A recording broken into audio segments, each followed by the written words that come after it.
सुबह का नमस्कार मेरे प्यारे बच्चों।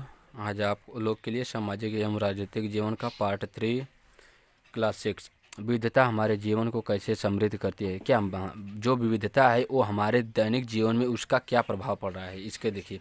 जैसे समीर एक और समीर दो दोस्त बने, ठीक वैसे ही आपकी भी सहेलियाँ होगी जो आपसे बहुत अलग होगी। उसे आपके आपने शायद उसके घर में अलग अलग तरह का खाना खाया होगा, उसके साथ अलग त्यौहार मनाए होंगे, उसके कपड़े पहन कर देखे होंगे और थोड़ी बहुत उनकी भाषा भी सीखी होगी। आपको शायद तरह तरह के जानवरों, रानियाँ, साहसी घटनाओं या भूतों की कहानियाँ पसंद होगी। संभवतः संभव है कि आपको खुद कहानी बनानी भी पसंद होगी। एक अच्छा कहानी पढ़ने से हमेशा खुशी मिलती है। उसको पढ़कर और ज़्यादा कहानियाँ बनाने के लिए नए नए विचार मिलते हैं। जो लोग कहानियाँ लिखते हैं वे विभिन्न स्रोतों और किताबों, वास्तविक जीवन और कल्पना से प्रेरित होते हैं। कुछ लोग जंगल में जानवरों के नज़दीक रहे और उन्होंने जानवरों की दोस्ती व लड़ाई के बारे में कहानियाँ लिखी। कुछ अन्य लोगों ने राजा रानियों के वृत्तांत पढ़कर प्यार और सम्मान के किस्से लिखे। कुछ ने अपने बचपन की यादों में गोते लगाए।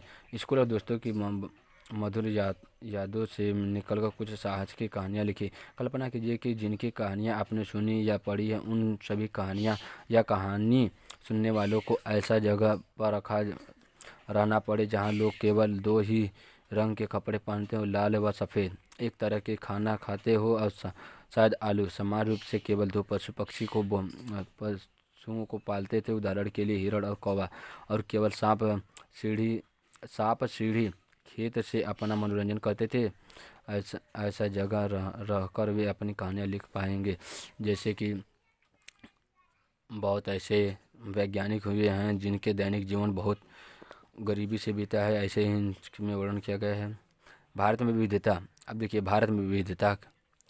भारत विविधताओं का देश है। अब भारत में अनेक प्रकार के विभिन्न लोग पाए जाते हैं, जिसमें धर्म, जाति, लिंग के आधार पर बांटा गया है। हम विभिन्न भाषा बोलते हैं, विभिन्न प्रकार का खाना खाते हैं, अलग अलग त्यौहार मनाते हैं और भिन्न भिन्न धर्मों का पालन करते हैं। लेकिन गहराई से सोचे तो वास्तव में हम एक ही तरह की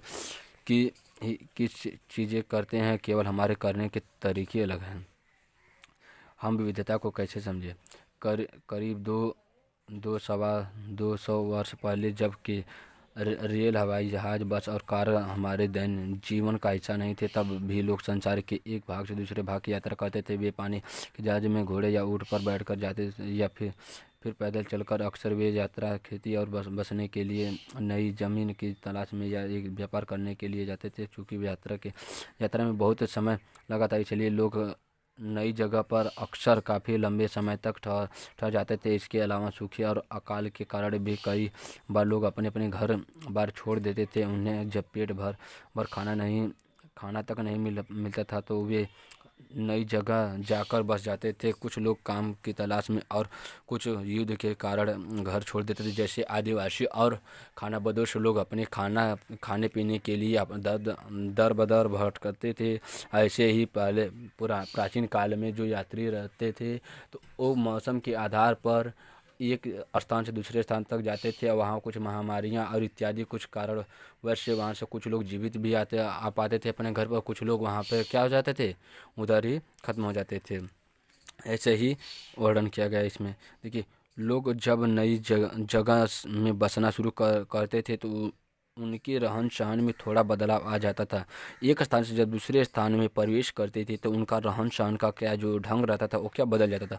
कुछ चीज़ें वे नई जगह की अपना लेते थे और कुछ चीज़ें वे पुराने ढर्रे पर ही चलते रहते थे। इस तरह उनकी भाषा, भोजन, संगीत, धर्म आदि में नए और पुराने का मिश्रण होता रहता था। इसलिए संस्कृति और नई जगह की संस्कृति में आदान प्रदान होता और धीरे धीरे एक मिश्रित यानी मिली जुली संस्कृति उभरी।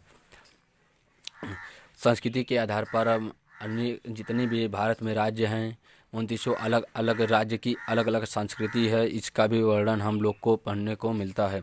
इसके आगे का वीडियो अगले भाग में प्रोवाइड किया जाएगा। धन्यवाद।